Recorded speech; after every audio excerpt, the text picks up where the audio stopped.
Praise the Lord. வதனம் டிவியின் மூலமாக இயேசுவோடு நான் என்ற நிகழ்ச்சியின் வாயிலாக உங்களை சந்திப்பதிலே நான் மிகுந்த மகிழ்ச்சி அடைகிறேன். இந்த நாளிலும் உங்களோடு கூட நான் பேசும்படியாக தெரிந்து கொள்ளப்பட்ட ஒரு வேத பகுதியிலிருந்து நான் இன்றைக்கு உங்களோடு கூட பேச விரும்புகிறேன். யாக்கோபை குறித்து இன்றைக்கு நான் உங்களோடு கூட பேச விரும்புகிறேன். அதற்கு ஆதாரமாக வேதாகமத்திலே ஏசாயா தீர்க்கதரிசன புத்தகம் 44ஆம் அதிகாரம் 1ஆம் வசனம் 2ஆம் வசனத்திலிருந்து நாம் இந்த வேத பகுதியை நாம் தியானிக்க இருக்கிறோம். அதில் சொல்லப்பட்டிருக்கிறது, இப்போதும் என் தாசனாகிய யாக்கோபே, நான் தெரிந்து கொண்டே இஸ்ரவேலை கேள். உன்னை உருவாக்கினவரும் தாயின் கருவில் உன்னை உருவாக்கினவரும் உனக்கு துணை செய்கிறவருமாகிய கர்த்தர் சொல்லுகிறதாவது, என் தாசனாகிய யாக்கோபே என்று கர்த்தர் யாக்கோபை குறித்து இந்த வேத பகுதியிலே சொல்லியிருக்கிறார். இன்றைக்கு நாம் தியானிக்கிற இந்த பகுதியிலே இந்த ஏசாயா தீர்க்கதரிசன புத்தகம் முழுவதிலும் யாக்கோபை குறித்து பல இடங்களில் சொல்லப்பட்டிருக்கிறது. யாக்கோபு நமக்கு பொதுவாய் தெரியும். யாக்கோபு நம்முடைய முற்பிதாக்களில் ஒருவராகிய ஆபிரகாமுடைய, ஈசாக்குடைய, யாக்கோபுடைய சந்ததியிலே வருகிறதான அந்த காரியத்தை நாம் பார்க்கிறோம். யாக்கோபு என்றால் நமக்கு நினைவில் வருவது அவன் எத்தன் என்றும் அவன் ஏமாற்றுகிறவன் என்றும் தான் நமக்கு தெரியும். அப்படிப்பட்டவனைத்தான் கர்த்தர் தனக்காக தெரிந்து கொண்டு அவர் சொல்லுகிறார், யாக்கோபை நான் தெரிந்து கொண்டேன் என்று சொல்லி அவர் சொல்லுகிறார், அவனை நான் இஸ்ரவேலாய் நான் உருவாக்கினேன். ஏசாயா அழகாக இந்த வேத பகுதியை நமக்கு எடுத்து காட்டியிருக்கிறார். அவர் சொல்லுகிறார், உன்னை உருவாக்கினவரும் ஆண்டவர் யாக்கோபை உருவாக்கினார். யாக்கோபு என்ற பெயருக்கு அர்த்தம் ஏமாற்றுகிறவன் என்று அர்த்தம். அந்த ஏமாற்றுகிறவனாய் இருந்தவனை கர்த்தர் இஸ்ரவேலாய் மாற்றுகிறார். ஏமாற்றுகிறவன் எப்படி இஸ்ரவேலாய் கர்த்தர் மாற்றினான், அவனுடைய குணாதிசயங்கள் என்னவென்று இந்த நேரத்திலே நாம் தியானிக்க இருக்கிறோம். யாக்கோபு எப்படிப்பட்ட குணநலத்தை உடையவன் என்பதை இந்த நாளிலே நான் உங்களோடு கூட சில காரியங்கள் மூலமாய் வேதத்திலிருந்து நான் விளக்க விரும்புகிறேன். நாம் அதற்கு ஆதாரமாக ஆதியாகமத்தின் புத்தகத்தை நாம் திருப்பிக் கொள்வோமே. ஆனால் ஆதியாகமம் 28ஆம் அதிகாரத்திலே 7ஆம் வசனத்திலே சொல்லப்பட்டிருக்கிறது, யாக்கோபு தன் தகப்பனுக்கும் தன் தாய்க்கும் கீழ்ப்படிந்து தன் மாமா வீட்டிற்கு கடந்து போனான் என்று நாம் பார்க்கிறோம். இங்கே நமக்கு சொல்லப்படுகிறதான காரியம் என்னவென்றால், யாக்கோபு தன் தகப்பனுக்கும் தன் தாய்க்கும் கீழ்ப்படிந்து போனான். முதலாவது யாக்கோபுடைய குணாதிசயம் என்னவென்று அதிலே நாம் உற்று கவனிப்போமையானால், அதற்கு முந்தின அதிகாரத்திலே தனக்கு ஆசீர்வாதத்தை அவன் திருட்டுத்தனமாய் அவன் பெற்றுக்கொண்டதை நாம் பார்க்கிறோம். ஏசாவுக்கு கிடைக்க வேண்டிய ஆசீர்வாதத்தை இந்த யாக்கோபு அவனுடைய தாயின் வழியின் மூலமாய் அவன் போய் அந்த ஆசீர்வாதத்தை தன் தகப்பனிடத்திலிருந்து அவன் பெற்றுக்கொள்கிறான். அதற்கு பின்பாக நடந்த சம்பவம் அந்த வேத பகுதியில் அழகாக எழுதப்பட்டிருக்கிறது. இதை அறிந்த அந்த ஏசா அவன் ஒரு வார்த்தை சொல்லுகிறான், என் தகப்பன் மரணமடையும் காலத்திலே நிச்சயமாய் நான் யாக்கோபை கொன்று போடுவேன் என்று தன் இருதயத்திலே அவன் சொல்லி கொண்டதையும், தன் உடன் பிறந்த தன்னுடைய சகோதரனை கொல்லுவேன் என்று அவன் சொன்னதையும் அந்த வேத பகுதியில் நாம் பார்க்க முடியும்.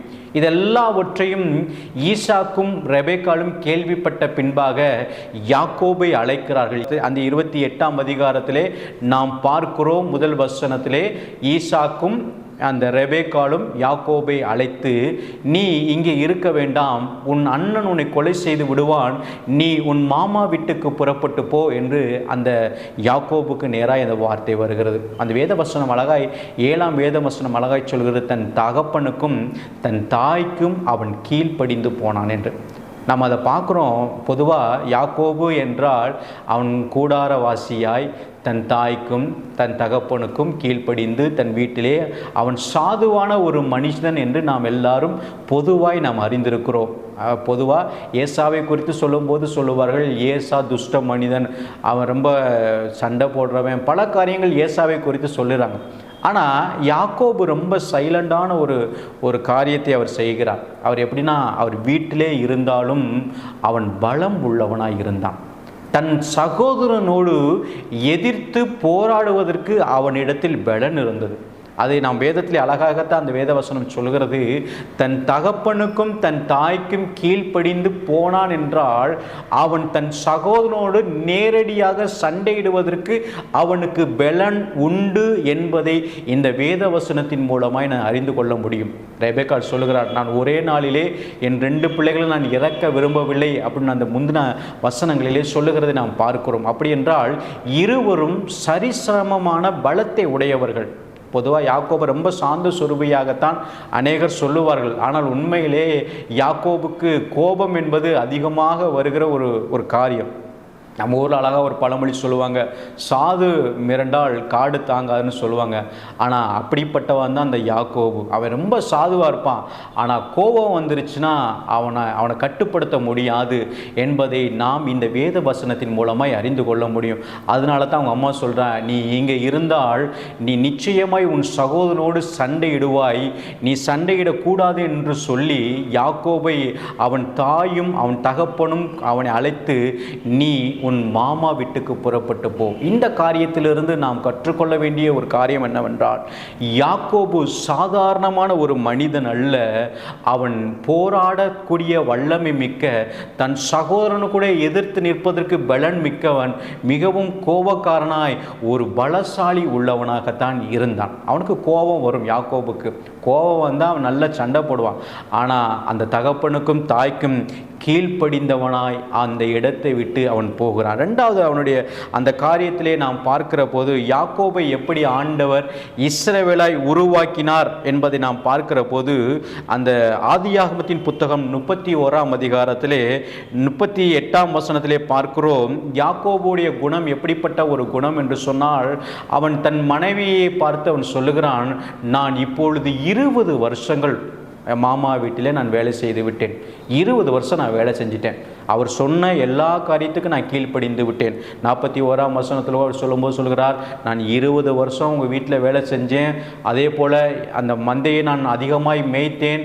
அந்த மந்தையை நான் மேய்த்து செல்கிற போது அங்கே ஆடுகள் அதை பீறிட்டு அதை கொன்ற போது, அந்த ஓநாய்கள் எல்லாம் பீறிட்டு கொன்ற போது அதற்குரியதான அந்த பலியையும் நான் ஏற்றுக்கொண்டேன், அதற்குரியதான அந்த காரியத்தை நான் செலுத்தினேன் என்று யாக்கோபு சொல்லுகிறார். இதிலிருந்து நாம் கற்றுக்கொள்ள வேண்டிய ஒரு காரியம் என்னவென்று சொன்னால், யாக்கோபு எந்த சூழ்நிலையிலும் தன்னை வளைந்து கொடுக்கிற ஒரு தன்மை உள்ளவன். மாமா அவன்கிட்ட இருந்து அவன் எல்லா காரியத்தையும் வாங்கினாலும் மாமா கிட்ட அவன் எதிர்த்து பேசலாம். மாமா என்ன சொன்னாலும் சரி மாமா. ஒரு அண்டி பிழைக்க வந்த ஒரு இடத்திலே அவன் எதிர்த்து நிற்காமல் அந்த சூழ்நிலைக்கு அவன் வளைந்து கொண்டு அவன் செல்கிறதை நாம் அந்த காரியத்திலே நாம் பார்க்கிறோம். யாக்கோபுடைய 2வது குணம், சூழ்நிலைக்கு ஏற்றவாறு தன்னை வளைந்து கொள்ள தன்மை உடையவனாய் இருந்தான். 3வதாக நாம் அதிலே பார்க்கிறோம். ஆதியாகமத்தின் புத்தகம் 33ஆம் அதிகாரம் 8ஆம் வசனத்திலிருந்து 10ஆம் வசனத்தை நாம் பார்க்கும்போது அவன் எப்படிப்பட்ட ஒரு குணநலத்தை உடையவனாய் இருக்கிறான் என்று நாம் அந்த வேத பகுதியில் நாம் பார்ப்போமேயானால், அங்கே ஒரு சம்பவத்தை நாம் பார்க்கிறோம். ஏசா யாக்கோபை கொல்லுவதற்கு 20 ஆண்டுகளுக்கு பின்பாக வருகிறான் என்று கேள்விப்பட்ட பின்பு அந்த யாக்கோபு என்ன காரியத்தை செய்கிறார் என்றால், தன் ஏசாவுக்கு ஒரு பங்கை அவன் மந்தையிலிருந்து அவன் பிரிக்கிறான். தனக்கு உண்டான செல்வத்தை 2 சரிசமமாய் பிரித்து ஒரு பகுதியை தன் சகோதரனுக்கு நேராய் அனுப்புகிறான். அந்த வேலைக்காரர்கள் அந்த இடத்துல ஏசாவை பார்த்து, அந்த வேலைக்காரரை பார்த்து ஏசா கேட்டால், இது யாருடையது என்று கேட்டால், இது யாக்கோபுடையது, யாக்கோபு உங்களுக்கு கொடுத்தது என்று சொல்லுங்கள் என்று அந்த வேலைக்காரனுக்கு அவன் சொல்லி அனுப்புகிறான். அப்போ தான் அவன் ஏசா வருகிறது என்ன நோக்கம் என்றால், யாக்கோபை கொள்ளுகிறதுக்காக ஏசா வரான். ஆனால் அவனுக்கு எதிரிட்டு போகும்படியாக சில ஆசீர்வாதங்களை அவன் அனுப்புகிறான் யாக்கோபு. இதிலிருந்து நாம் கற்றுக்கொள்ள வேண்டிய ஒரு காரியம் என்னவென்றால், தன் சகோதரனுடைய குணநலத்தை நன்கு அறிந்த ஞானவான். என்ன இதிலிருந்து தெரிகிறது அப்படின்னா, தன் சகோதரன் பொருட்கள் மேலே அதிகமான பற்று உடையவன். அவன் தன்னை கொல்ல வந்தாலும் அவனை பரிசு பொருட்கள் கொடுத்து நான் அவனை மயக்கி விடுவேன், அவன் என்னை கொல்ல மாட்டான்கிற ஒரு ஞானம் உடையவனாய் அந்த இடத்துல யாக்கோபு அவனுடைய வீக்னஸை அறிஞ்சுதான் அந்த பரிசு பொருட்களை தன் சகோதரனுக்கு நேராக அனுப்புகிறான். யாக்கோபு சாதாரணமான ஆள் இல்லை. அவன் எல்லாரையும் நன்கு அறிந்து வைத்திருக்கிறான். நமக்கு தெரியும், முதலுக்கு முந்தின அதிகாரங்களிலே 28ஆம் அதிகாரம், ஆதியாகமம் 28ஆம் அதிகாரத்திலே 20ஆம் வசனத்திலிருந்து 22ஆம் வசனம் வரை நாம் வாசிப்போமே. ஆனால் யாக்கோபு எங்கே அவன் தன் தகப்பன் வீட்டிலிருந்து புறப்பட்டு வருகிறான். அங்கே புறப்பட்டு வருகிற போது அந்த பெத்தேல் லூஸ் என்ற இடத்திலே தங்குகிறான், தங்குகிறான். அங்கே ஒரு கல்லை வைத்து அவன் தூங்குகிறதை நாம் பார்க்கிறோம். அவன் தூங்குகிற போது தேவதூதர்கள் ஏறுகிறதும் இறங்குகிறதையும் அவன் அந்த சொப்பனத்திலே அவன் காண்கிறதை நாம் பார்க்கிறோம். அதெல்லாம் பார்த்துட்டு எல்லாம் முடித்ததுக்கு பின்பாக அவன் ஆண்டவரோடு ஒரு டீல் பேசுகிறான். என்ன டீல் பேசுகிறான்? ஆண்டவரே, நான் போகிற வழியில் நீர் எனக்கு உண்ண உணவும் உடுக்க உடையும் கொடுத்தால் நீ என் தேவனாய் இருப்பீர். நான் எனக்கு உண்டான எல்லாவற்றிலும் உமக்கு நான் தசம பாகம் கொடுப்பேன் அப்படின்னு ஒரு ஆண்டவரோடைய ஒரு டீல் பேசுகிற ஒரு மனுஷன் தான் யாக்கோபு. யாக்கோபு மிகவும் ஞானவான். இந்த இடத்துல நாம் கற்றுக்கொள்ள வேண்டும், யாரை எங்கே எதை சொன்னால் விழுவாங்கிறத தெரிந்து வைத்திருக்கிறான். தன் சகோதரன் தன்னை கொல்ல வருகிறான் என்று அறிந்தும் யாக்கோபு செய்கிற ஒரு காரியம் என்னென்னா, அவனுடைய வீக்னஸ் என்னென்னா பொருள் தான். அந்த பொருளை கொடுத்து நான் அவனை மயக்கி விடுவேன்னு சொல்லி தனக்கு உண்டான மந்தையிலே ஒரு பகுதியை பிரித்து தன் சகோதரனுக்கு நேராக அவன் அனுப்புகிறதை நாம் அந்த இடத்துல பார்க்கிறோம். யாக்கோபுடைய குணாதிசயங்கள் இப்படியாய் நாம் இதிலே பார்க்கிறோம். அந்த ஒன்று, அவன் பலசாலியாய் இருக்கிறான். ரெண்டாவது, எந்த சூழ்நிலையிலும் தன்னை வளைந்து கொடுக்கிறவனாய் இருக்கிறான். மூன்றாவது, அவன் ஞானவானாய் இருக்கிறான். இந்த மூன்று காரியம் யாக்கோபுடைய குணாதிசயங்களிலிருந்து நாம் பார்க்கிறோம். இப்படிப்பட்டவனைத்தான் ஆண்டவர் சந்திக்கிறார். எதற்கு சந்திக்கிறார்? இனி உன் பெயர் யாக்கோபு எனப்படாமல் இஸ்ரவேல் எனப்படுவதாக என்று ஆண்டவர் யாக்கோபை சந்திக்கிறதான காரியத்தை பார்க்கிறோம். இஸ்ரவேல் என்றால் தேவனோடு போராடுகிறவன் என்ற அர்த்தம். முன்பு அவனுடைய பெயர் எத்தன், அதாவது திருடன் என்று அர்த்தமுன்ற பெயர், இப்பொழுது இஸ்ரவேல் என்று அவனுக்கு பெயர் சுட்டப்படுகிறது. அவன் ஆண்டவர்கிட்ட பேசும்போது ஒரு காரியத்தை கேட்குற, ஆண்டவரே நீர் என்னை ஆசீர்வதிக்க வேண்டும் என்று கேட்கிறான். நம்ம அந்த அதிகாரங்களை எல்லாம் நான் கவனித்து பார்ப்போமே. ஆனால் யாக்கோபிடத்தில் ஆசீர்வாதம் இல்லாமல் இல்லை. அவன் சொல்கிறான், நான் இந்த யோர்தானை வெறும் கையாய் நான் கடந்து போனேன், ஆனால் இப்பொழுதோ எனக்கு 2 பரிவாரங்கள் இருக்கிறது. எனக்கு 2 பரிவாரங்கள் இருக்குது, எனக்கு செல்வங்கள் இருக்கிறது, சொத்து பத்துகள் இருக்கிறது. ஆனாலும் ஆண்டவரிடத்தில் அவன் கேட்கிறான், ஆண்டவரே நீர் என்னை ஆசீர்வதிக்க வேண்டும் என்று சொல்லி. அவனுடைய குணத்தை ஆண்டவர் அறிந்ததினாலே அந்த இடத்துல சொல்லுகிறார், உன் பெயர் இனி யாக்கோபு எனப்படாமல் இஸ்ரவேல் எனப்படும். பொதுவாக அந்த இடத்துல ஆண்டவர் என்ன சொல்லியிருக்கணும்? நீ ஆசீர்வாதமாக இருப்பாய், நீ நல்லா இருப்பப்பா, செல்வ பெருக்க எடுப்பாய் அப்படின்னு ஆண்டவர் சொல்லலை.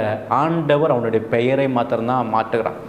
அந்த பெயரை மாற்றினதுக்கப்புறம் யாக்கோபு, என்ன ஆண்டவரே, நான் உங்களிடத்தில் ஆசீர்வாதத்தை அல்லவா கேட்டேன், ஆனால் நீங்களோ என் பெயரை மாற்றீர்கள் என்று ஆண்டவரிடத்தில் அவன் திரும்பி கேட்கல.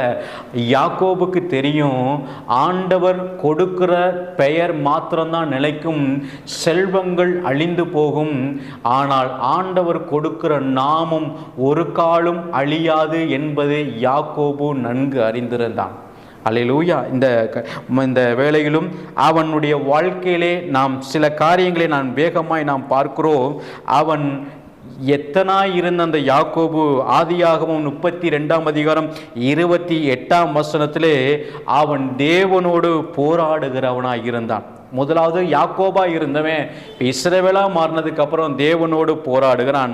ரெண்டாவது, அவன் தேவனை முழுக்க சார்ந்திருந்தான். ஆதியாகமம் 46ஆம் அதிகாரத்திலே 1ஆம் வசனத்திலே பார்க்கிறோம், தன் மகனாகிய யோசேப்பு மீண்டும் உயிரோடு இருக்கிறான் என்று யாக்கோபு கேள்விப்பட்ட பின்பாக தன் மகனை சந்திக்க செல்லாமல் மாறாக அவன் தேவனை சந்திப்பதற்கு, தேவனுக்கு பலியிடுவதற்காய் அவன் செல்கிறதை நாம் ஆதியாகமம் 46 அதிகாரம் 1, 2, 3 வசனத்திலே பார்க்கிறோம். மூன்றாவதாக அவன் இஸ்ரவேலாய் மாறினக்கு பின்பாக வேதத்திலே பார்க்கிறோம். ஆதியாகமம் 47 அதிகாரம் 10 வசனத்திலே அவன் யாரை ஆசீர்வதிக்கிறான் என்று சொன்னால் அவன் பார்வோனை ஆசீர்வதிக்கிறவனாய் மாறினான். முன்பு ஆசீர்வாதத்தை கேட்டவன் இப்பொழுது இஸ்ரவேலாய் மாறினதுக்கு பின்பாக மற்றவர்களை அவன் ஆசீர்வதிக்கிறவனாய் இருந்தான். அதை காட்டிலும் ஒரு மேன்மையான காரியம் என்னவென்று சொன்னால், முற்பிதாக்களாகிய ஆபிரகாமை குறித்து ஆதியாகமம் 25:8 வசனம் சொல்லப்படுகிறது. ஆபிரகாம் மரித்து போனான், ஈசாக்கு மரித்து போனான், யாக்கோபை குறித்து சொல்லும்போது அவன் ஜீவித்து போனான் என்று சொல்லப்பட்டிருக்கிறது. நாம் புதிய ஏற்பாட்டிலே ஒரு வசனத்தை நாம் வாசிக்கிற போது 1-2 கொரிந்தியர் 5 அதிகாரம் 17 வசனத்தில் சொல்லப்பட்டிருக்கிறது, ஒருவன் கிறிஸ்துவுக்குள் இருந்தால் அவன் புது சிருஷ்டியாய் இருக்கிறான் என்று நாம் சொல்லப்பட்டிருக்கிறது. பழையவைகள் எல்லாம் ஒழிந்து போன, எல்லாம் புதியவைகளாய் ஆயின. யாக்கோபை கர்த்தர் இஸ்ரவேலாய் மாற்றினார். இன்றைக்கு இந்த செய்தியை கேட்டுக்கொண்டிருக்கிற நாமும் பழையவைகளை எல்லாம் விட்டு தேவனே நாம் சார்ந்திருப்போமே ஆனால், தேவன் பட்சத்தில் நாம் இருப்போமே ஆனால், நம்முடைய பழைய குணங்கள் நம்மை மேற்கொள்ளாமல், பழைய சுபாவங்கள் நம்மை மேற்கொள்ளாமல் நாம் கிறிஸ்துவுக்குள் புது சிருஷ்டியாய் நாம் மாறிவிடுவோம். கர்த்தர் தாமே உங்களை ஆசீர்வதிப்பாராக. ஆமென்.